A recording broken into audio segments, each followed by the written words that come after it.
Welcome to Celebration Conversations. I'm your host, Sarah Taylor Young.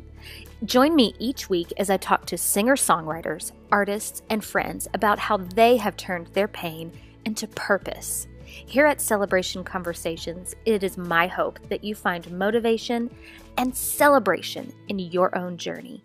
Let's get to it. This week, I am with singer-songwriter, speaker, mom, woman of recovery, and recording artist, Sonia Lee. Sonia has used her gift of music and writing to help others in recovery circles. Here's Sonia's story of recovering from alcohol and how she has stayed sober for over 25 years. Listen to her tips and tools of recovering from alcoholism and life in general.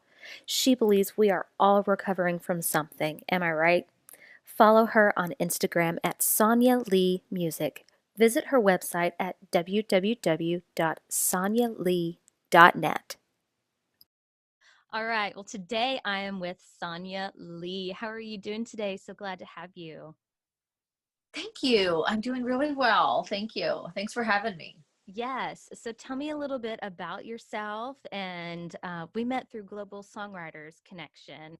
Tell me how you kind of got started with music. I've always loved music and always, had it growing up around me. My parents were really musical. My family was really musical. So I started writing songs about 10 or 11 when I was very sensitive. And when I was infatuated maybe with a boy or going through something, I would piddle around with the guitar and write little songs. I learned about 3 chords, and turns out that's about all you need to That's know all you need. Yeah.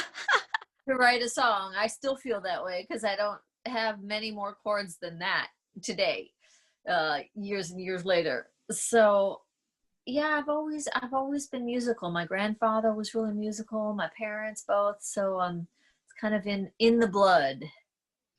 Gotcha. Usually when I interview people, it's almost always, well, somebody I knew in my family was musical. So it just gets brought into family somehow, into your life. Tell me about your first release and what genre of music you would consider yourself to be.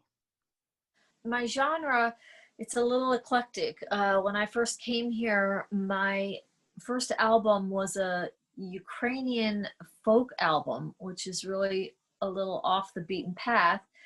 But my husband encouraged me to make it because I am Ukrainian 100%. My parents came from Ukraine. And so it's a really big part of my upbringing and my heritage. And that was also what made me musical, is that from Ukrainians love to sing. If anybody else listening here knows any Ukrainians, they'll be like, oh yeah. So, and they love to drink, and the more they drink, the louder they sing. So, I love those Ukrainian folk songs, and my husband encouraged me to make that CD. So I did while my parents were still alive so that they could enjoy it. And it turns out that there was a niche for it. And I started playing at a lot of Ukrainian folk festivals around the country. And I would go there and I would sing and perform and sell CDs. So that was my first project, moving to Nashville, oddly enough. And then my next one is a CD called True, which was Americana or folk. I still, not really sure which to call it, but I guess Americana was what we called it. And it's always real hard to categorize your own music. It kind of depends on what production you have behind it. But Kim McLean was the producer for that, and she did an amazing job of producing this album. And it had a lot of songs I wrote, all songs I wrote except for one. I did a version of Time for Me to Fly by REO Speedwagon on it. Very And cool. yeah, I love that song. Always love that song. And then my next project, my next CD was called Chance to Start Over. And that was kind of spawned from trying to, I moved here in 1995 to try to write country music. I came here as a songwriter, and I never really wanted to be an artist. I really just wanted to be a songwriter. So I came here to write country music, and yet I got tired of writing in the box, trying to write this country songs, and none of my songs were being cut. So when I got so there was a turning point in my life where I sort of hit a wall, I hit a bottom, and I got sober, and I started writing about that, because as a songwriter, as you know, Sarah, you write what you know, and so you write your life experiences. So I started writing these songs about recovery and spirituality, um, and so that chance to start over, I was encouraged to.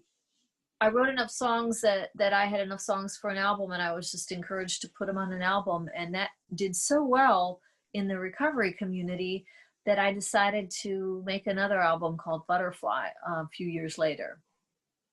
Very cool. Very cool. So Yeah. tell me about, would you mind sharing about your story? Oh no, not at Okay. all. You mean my recovery Yeah, story? yeah, yeah. Is that what yeah. Yeah. So uh I think, people talk about crossing some sort of a line into alcoholism. My main addiction was alcohol, and is alcohol. I consider myself always recovering, that, I can never safely use any of that. But, drugs were a part of my crazy past, but my main addiction was alcohol. And I started at a really young age, and I crossed that line into addiction, very young, right away, immediately. When I was young, I didn't know that you don't black out, that people drink and don't black out. And I started blacking out early on in my Mm. drinking. And by early on, I mean my first real binge, so to speak, was when I was about 12. When I think Wow. about that now, I have young children. When I think about that now, my heart breaks for my little self. Why, I was just very sensitive. I grew up in a really great family. Um, but I believe that alcoholism is a disease. And if you have that disease, it's like an allergy. You just wait to drop that match into the flame, and, there it is. And so this progressed through high school and through college, and it's hard to know because everyone at that age is doing similar things, and so it all looks the same, and it's hard to distinguish from having an issue with alcohol and not, because everyone seems to be doing it, as you know. And when I got to Nashville, actually, was when I hit my bottom, because I was alone and I was scared, and I didn't realize I was scared, and I started drinking even more. And I was with a guy who gave me an ultimatum, who just said, this is enough. I can't handle you drinking anymore, and you either quit drinking altogether or it's over. And I will say that worse things had happened to me than that. In the past, I had had DWIs, I had had um, just awful experiences. But I think that my higher power knew how to get to me. My God knew that this would be the thing that would make me really look at it seriously. And so I reached out to the only person in the music business that I knew that didn't drink, and I asked him, how do you do music and not drink? And he told me, just don't wait till you feel better. Reach out and get help, like, now, because if you wait till you feel better, you'll change your mind. And Mm. so I reached out for help, and I won't say exactly what 12-step recovery group I reached out to help for, Sure. to protect the anonymity of it, but I think you could probably figure it out. It's early on in the phone book. Um, it saved my life, so I can't say enough about, there's a lot of help out there. whatever it is that your issue is and what you're struggling with. Let's just put it this way. I went from not being able to go one day without a drink to now on Monday, it will be November 2nd is my anniversary for 25 years. So that will be over 9,000 days in between. Wow. That's a significant change. Yes. Yes. Round of And applause. Yes, yeah, that's thank you. amazing. Thank you. And I can't do it on my own. I have a community of people that I connect with still to this day on a regular basis. So it was the single most difficult thing that I ever did, but it was the best thing that I did because anything that I have that is good in my life has stemmed from my getting sober. Yeah, yeah. So, what would you say are some tips and tools to use for recovery and sobriety, especially here in our COVID world where we're at home a lot, we're kind of isolated. What are some things that have helped you? Yeah, that's a great question. Isolation is not the friend to an alcoholic. That's like the worst. We want to do that anyways. So, actually, there are Zoom meetings where recovery groups are meeting literally 24/7. And so, if somebody really wants help, they can find it. If oddly enough, now even more than ever because of Zoom. So I would have said that even before COVID, but especially now, it seems that it would be harder to find that support. But you are home, you have time, you click on a link, and there's hundreds and hundreds of meetings. Literally, some of them are 24/7 on the hour, with people from all over the world who struggle with addiction of some sort. And there's lots of different types of groups depending on the things that you personally struggle with. So I would say that's one way. That I would just say that you are not alone. Mhm. Whatever it is you're going through, you are not alone. And if I had to say one word, one thing, and this interview got cut off, and what is that one thing I want to say? I would say that there is hope. There is hope. Because if there is hope for somebody like me who couldn't go one day without drinking for, well over 20 years, then there is hope for anybody struggling with anything. These are organizations and groups that have proven to work and consistently have worked over the years and don't ask for anything in return. Very small contributions if you want to contribute. So no excuses. We can find excuses, but if you really want help and you're ready to do what it takes, and as you know, it doesn't matter. My motto is everybody's recovering from something. Yeah. that's that's kind of what I like to say. Everyone's got issues, whether it's alcoholism, drug addiction. There's many forms of addiction, or whether you're recovering from an abusive relationship, or cancer, or losing a job and financial stress. There's always times that we're recovering from something. So there's always people that need help.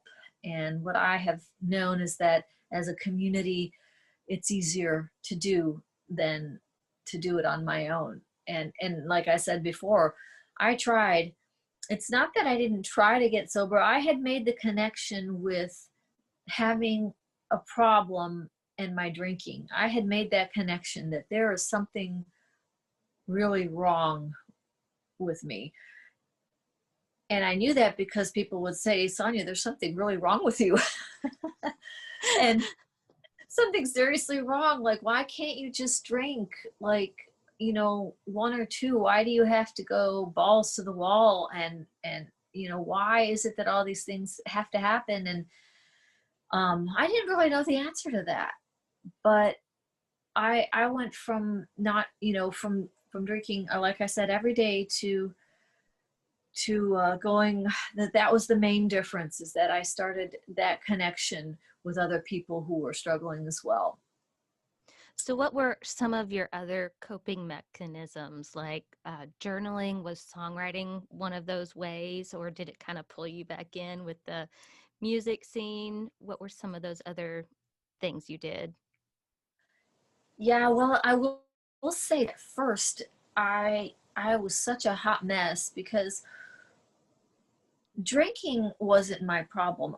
Living without alcohol was my problem. Mm, So when I removed the alcohol, I was left with no coping skills. And so that's a really good question, because I think from the outside looking in, when people watch somebody who's got an addiction and they say, well, just stop doing that and you'll be okay. Well, in some ways that's true, because I'm no longer getting a DWI, and I'm not, endangering people on the road or myself, and I'm able to get to work and function, but my coping mechanisms are gone. And so the things that these groups have done for me is they have given me a toolkit, and I consider it a spiritual toolkit. And whereas my toolkit consisted of one thing before, and that was alcohol, now my toolkit consists of calling people, gathering with people and sharing about our issues, um, prayer, prayer, and when there's when there's nobody around, and I'm left to my own devices, I have to pray, because my go-to is always going to be to blot out the pain some way. So I have learned to reach to God and reach to my higher power. Journaling, but you asked about the songwriting, and the songwriting kind of went away for a little bit. okay. And it sort of, I couldn't muster up anything, because I was so left so empty without my coping mechanism, and without having a real connection with my higher power, my God. I wasn't sure what I was doing. I was just kind of walking around trying not to drink. But slowly, one day at a time, I started to connect with God, and I started to connect with other people who were going through the same things I was. And little by little, I started to feel better, and I started to be able to do all the things that I did better than I was able to do them before. And I started to write again, and I started to use my experiences, bad and good, as inspiration. And it happened again, but it was kind of debilitating for a minute, um, before I got sort of back on my feet again and started writing again. Sure, sure. So, did you maybe go into maybe writing in your journal, or just kind of answering questions from a devotional, things like that? I do I do journal a little bit, and I do read a lot of different devotionals on a daily basis.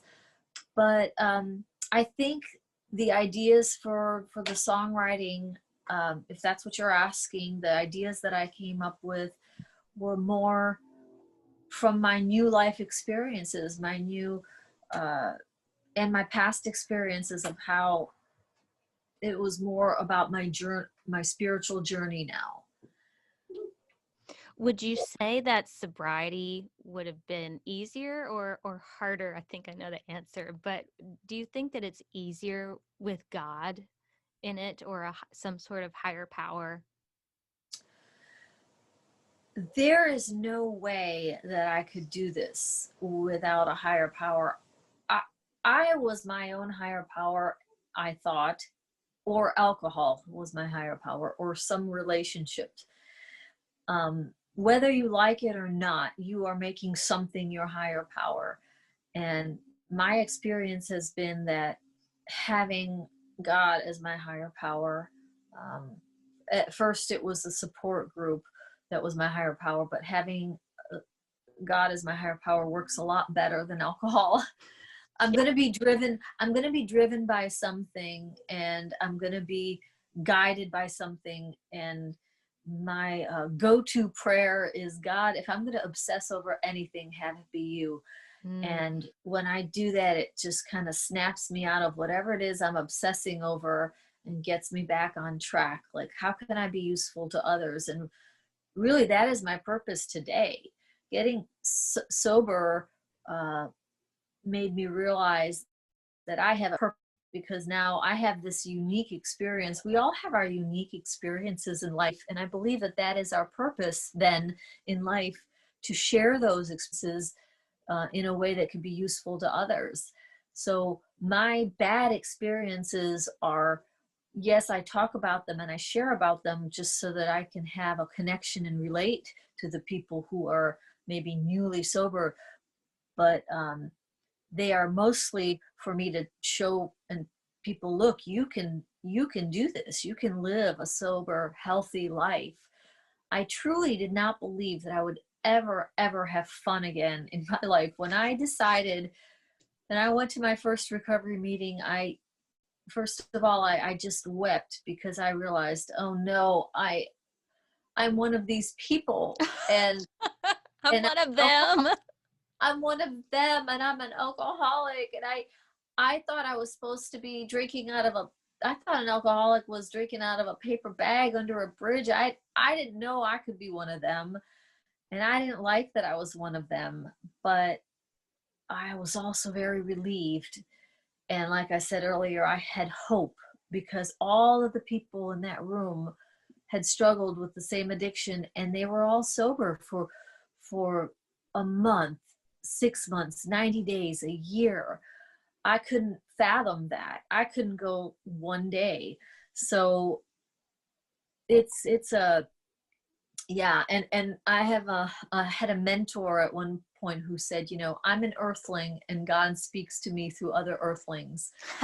So to this day, my go-to is, I do pray, but I'm a very social person also. So I tend to have to reach out to people who are like myself, who have overcome the same challenges, because that brings me hope. I can't always think of the things I need to tell myself. If you're struggling, I can help you. I can tell you some experiences and share my strength and hope. But when I'm struggling, I just can't seem to always think of the things that I need to tell myself. So reaching out to others has been key for me. Yeah, because when you're in that headspace, the only thing that you can think about is that problem. And it's like, Right. it's so hard to switch gears. And you're just like, Totally. well, you can't think very straight. So Exactly. totally Exactly. get it. Totally Yeah. get it. So let's switch gears a little bit and talk about your songwriting. Yeah. Share some of your favorite writes and experiences that you've had with your songwriting in Nashville. Wow. It is hard for me to pick out a favorite, because I really have enjoyed, honestly, every songwriting experience that I've had has been unique and fruitful in some way or another. Um, I do have some people that I connect with. Songwriting is interesting because it's, you have to sort of open it up yourself to be with another person and to be vulnerable with another person. It's kind of like dating. Yeah. And so when I first moved here, I was very nervous about songwriting with other people. I realized from coming here and and learning about the songwriting process that you had to connect with other people, because most country songs were written with one other person, sometimes more. And so while I had written on my own, and I still sometimes write on my own, I realized that two minds are better than one, and that I was going to have to dive into that. So writing with other people began to be something that I searched for, and finding those people that I wrote with um, was a new experience. So I would get together and I would write with people, and I have some great co-writers. my favorite songwriter is Paige Logan, and she's just amazing. She's written a lot of songs with me for my projects, and she never had a huge hit, but she's still, to me, my favorite songwriter in Nashville. Roy Brown is another one. So, it's just one of those things where you make a connection and it works. Gracie Vandiver is another songwriter that I feel like I really connect with. But there are so many great songwriters in town that it's hard to pinpoint, a favorite. Right, right. Have you ever been in a room with a hit writer and you just feel, whoa, very Oh, intimidated? very much so. I am intimidated by hit songwriters like most people are intimidated by big artists. Like if Faith Hill or Gretchen Peters was standing in the room, I would not be as in awe with Faith Hill, although I would be in awe by Faith Hill, but it's the writers. Right. Gary Burr is one of my favorite songwriters also. I am Victoria Shaw. I'm amazed by the songs they've written. I love the songs they've written. Yes, I am truly inspired by them, and have gone to many songwriting seminars and learned so much for them for years. I traveled to Nashville before I moved here and joined the songwriting seminars. And before I realized that, if I really want to do this and jump in full force, I got to move here. So that's Yeah. why I moved here in 1995. Okay. So tell me about your thought process when you're in that room with the hit writers. What do you tell yourself um, to not feel intimidated? Like, it's okay. I mean, do you pump yourself up to try give yourself an Yes, ego boost? I do. I do. I tell myself that, this person has said to writing with me um, because of a reason. Whatever that reason is, they have agreed to set aside that time. So that's number one. So they wouldn't be here if they didn't want to be. And it may have been that I brought title in. And if that's even just the only thing I bring to the table is a title, it's still my contribution. So I wrote with John Vesner, who's a hit songwriter, and he explained that to me. He said, even if it's just a title, that's a big contribution. And so, whatever it is, I have written with songwriters that I felt like, gosh, I was so sort of intimidated that I was a little afraid to say too much. I was Right. shy, I was a little reserved, and they sort of took the ball and rolled with it. And I let them. I do that in any songwriting session anyway, but I especially did it with them because I thought, well, they really know what they're doing. And I think that is perfectly fine because I trust them and their songwriting abilities, and the contributions that I made to that song are maybe not as big as I might have made if I was writing with somebody that I write with on a regular basis, but they're still there, and they still made the song what they are. They've still made the song exactly what they are. And I've been in songwriting sessions where actually there's a song that Javier Mendoza is a great songwriter in town. He goes by the artist name of Hoboken, and we've been in Okay. that we've been in the studio before, and there's been little contributions that I make to the studio process, production process, that the small change made a big difference. So I guess I would say never underestimate the little changes that your head is telling you. I don't come from a real uh, music theory background. I play mostly by ear. I said earlier I have like a few chords in my wheelhouse, but I have a musical ear. I have an ear for harmony, and I know what I like when I hear it. And I may not be able to explain why I like it or what that note is, but what I hear and what intuitively comes to me does matter. And I've learned to trust that. Yeah, you got to trust your gut. Definitely Yeah, trust your because gut. when you come to a place like Nashville and you're a little fish in a huge pond, you have got to believe in your strengths and go with it. Yeah. What else? Let's go off of that for a minute. What else do you think it takes to make a good collaborator with someone in the realm of songwriting? I think that it takes being open to their suggestions and their input.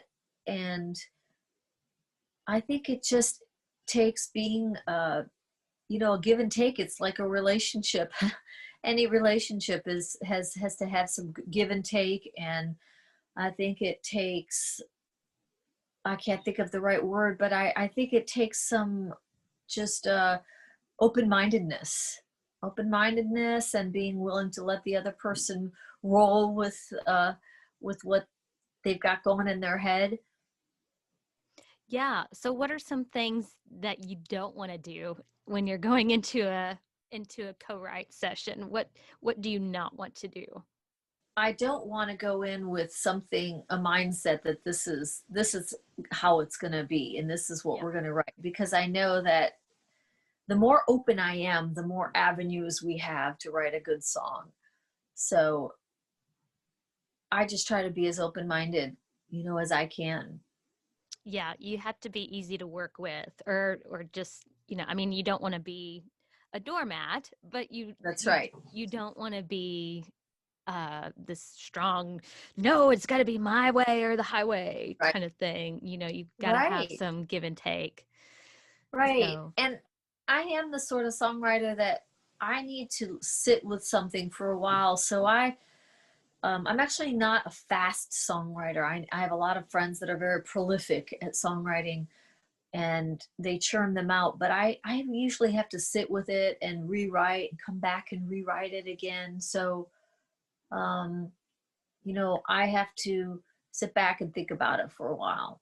yeah, I'm kind of the same way, just think and meditate on it, just let it Right. soak in. You mentioned to me last time we talked about this thing called the Shoebox Man Kit, excuse me.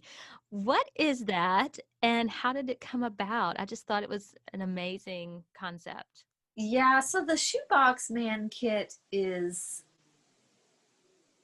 it's a gift item for young girls, and it is something that came out of a song that I wrote called The Shoebox Man, and that's off my True CD.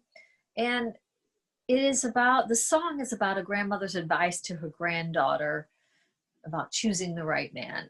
And the chorus, I'll just share the chorus with you because that really gives insight as to what the box is. It says, the grandmother's giving advice to her granddaughter, and she says, every time you love someone or have a broken heart, write down what you love about him most. Put it in the shoebox underneath your bed and give it to God to hold. One day you will understand when you find your shoebox man. And so the idea came from to make the Shoebox Man Kit, which is a box with a pad and a pen and a book as to what to look for in a man, the characteristics and traits. And the book was written by my husband, and it basically just says, off of the quote from Peter in the Bible about give all your cares and worries to God. So God will help you find this person. God will guide you. But here are some characteristics and things that we look for in someone. And by the way, there are also traits and characteristics that we want to have, like being generous and kind and loving and tolerant and patient and um, humility and spirituality and all these things that we want to portray as well. And so people would come to me and say, I love that idea. I love that song. My sister just got divorced. I told her to start a Shoebox Man Kit. And more than once, often people would come up to me and say things like that. So I just decided to make the kit, and my husband and I did it together, and we've been, usually when I perform, I give one out to a young girl if she's in the audience. It's a great gift for young girls, you know, from the age, actually young girls from the age 5 to 50. Really. Yeah.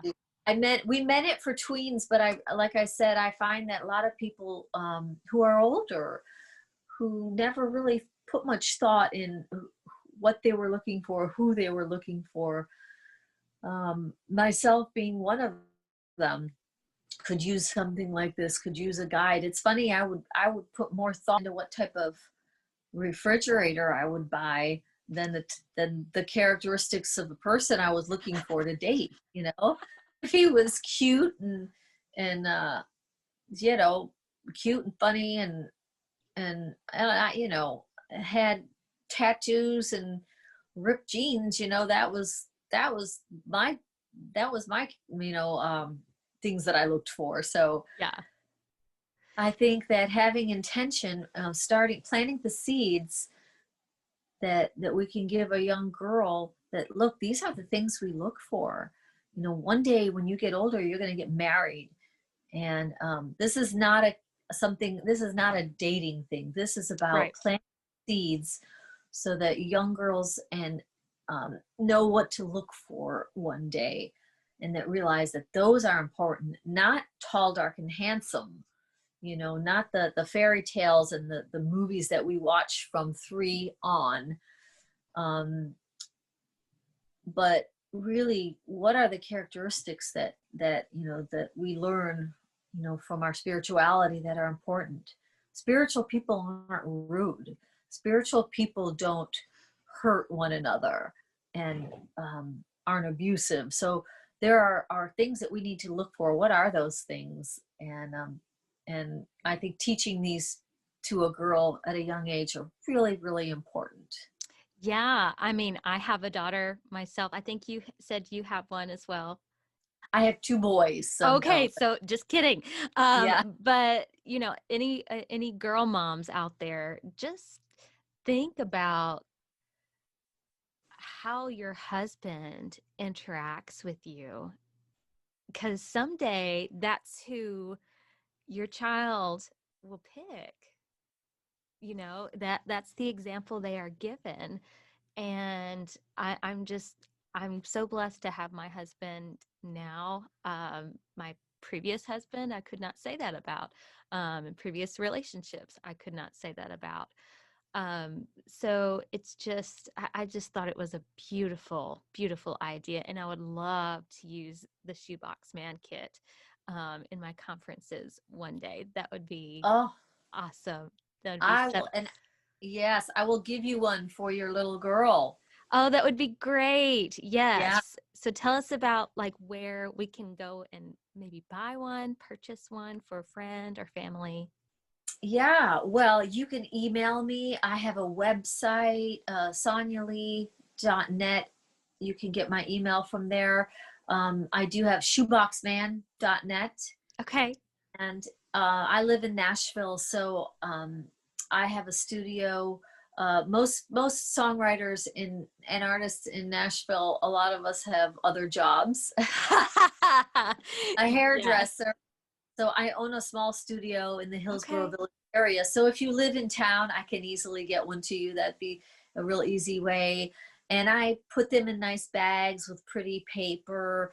So you know, they make a great gift from a godmother, or you know, for a birthday or for Valentine's Day.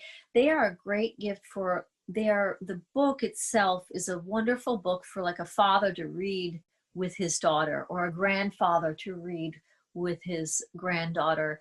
So it just makes a great gift for any young girl. So yeah, you can reach out to me, and I'm happy to get it to you one way or another. Yeah, that would be great. So tell me about what all comes in the kit. You mentioned a book. Yeah, so the book is a girl's guide to choosing the right man. Okay. Um, and the kit also contains a pad and a pink pen so that you can do what the song says. But I find that, you can do whatever you want with that kit. And a lot of the young girls that have been given this gift have come to me and say, I still have my Shoebox Man Kit. It's under my bed. And I don't know what they write under there, but you're supposed to write the things. The idea is, even if you're mourning or grieving over a relationship that was over, write down the good things about that person. Write down the things you liked, put that in that box.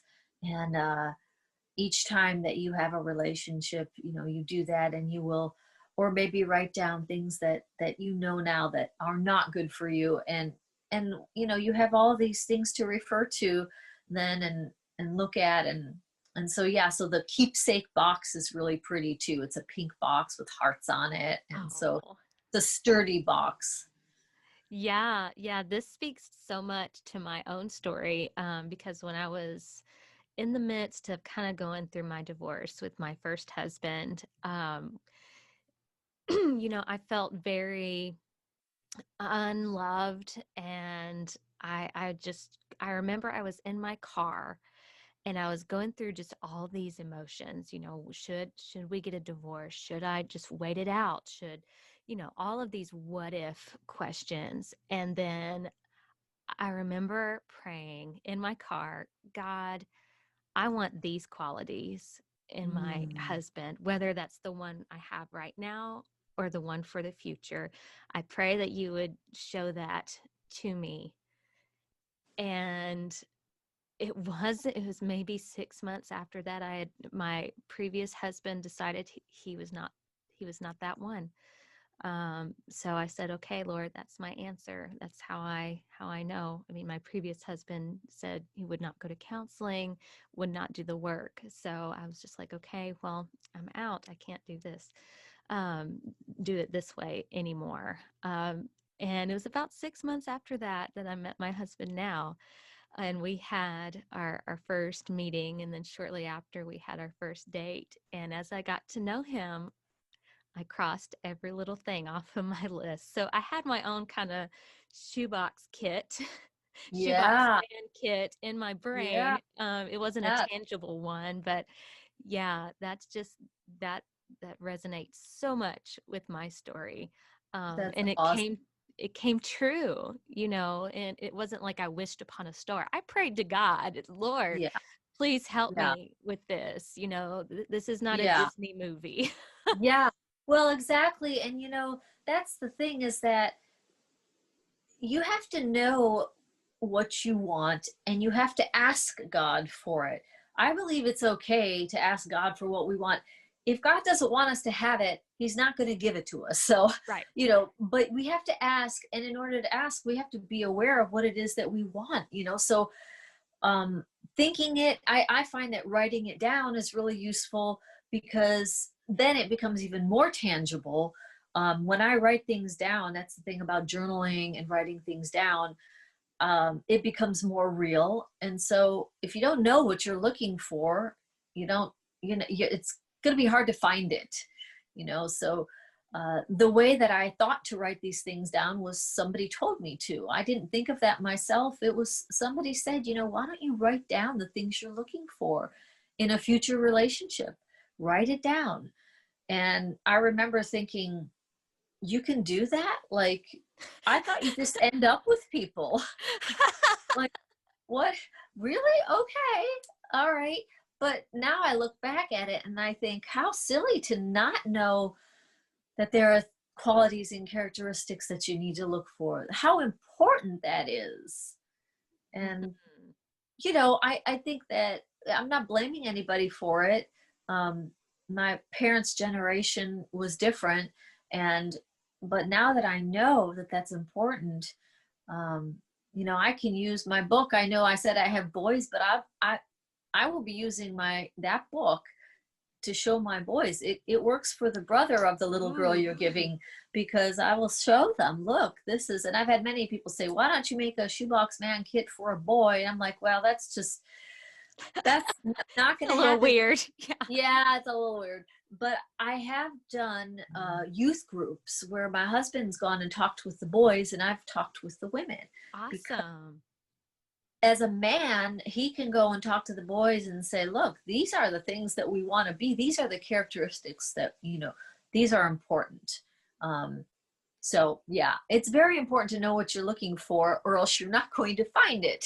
Right, right. And we have to be prepared to receive it at the same Right, time, I think. We have to, right, I think as women, we often say, well, I'm just not good enough for that. Or no, right, I'm not worthy enough for that. And right. that's just, those are lies that we tell ourselves. I mean, obviously, if you do That's something right. wrong, then yes. But if you are a good person, Christian person, you're trying to find the good in this life, then you have to be ready to receive the good as That's right. well. That's right. And I don't think we do that. You're right. We do that. That's why we invite people who are not healthy into our lives. Mhm. We don't do it consciously. We do it subconsciously. Yeah. And so I think that, working on ourselves, is our responsibility. If I'm not happy with who I'm inviting into my life, then I need to do some work on why am I doing that? Why do I attract these people to my life? And that means going to get outside help. Mhm. Mhm. What's wrong with me that I'm attracting these people? So, I need to find the answer to that in order to be able to then find, that right person. Yeah, work on yourself instead of seeking out, what you may not want to get because, Right. you reap Well, what I you was sow. exactly. And I was told that if I'm pointing the finger at somebody like, you're not good to me and you're this and you're that, there's three fingers pointing back at me, so I got to look at myself, figure out what the problem is. And nobody's perfect. There is no perfect shoebox man kit. There is nobody that's going to fit every one of those things to the T. All the characteristics in that book. I mean, that's a high standard, but hopefully the person that you find will have a little bit of each of those things. Hey there, don't go just yet. Be sure to check out Shoebox Man Kit at Sonia's website at www.sonialee.net. Remember, you are loved and God wants the absolute best for you. These make fantastic Valentine's Day gifts for your little girl or loved one, no matter their age. Listen to a sneak peek of Shoebox Man at the end of this video. Be sure to hit subscribe to be notified of new episodes of Celebration Conversations each week. Show us some support by liking and sharing to inspire followers and friends alike. Follow me at syoungmusic on Instagram. I would love if you left a comment or a review about the episode. Without further ado, here is a special preview of Shoebox Man. In a space under my bed, in a tattered old shoebox, is a secret that I've had ever since I was a child. If you found it, you wouldn't understand what it is. Just a bunch of slips of papers folded up within. Grandma used to tell me she knew one day I'd find someone who'd fit all of the papers inside.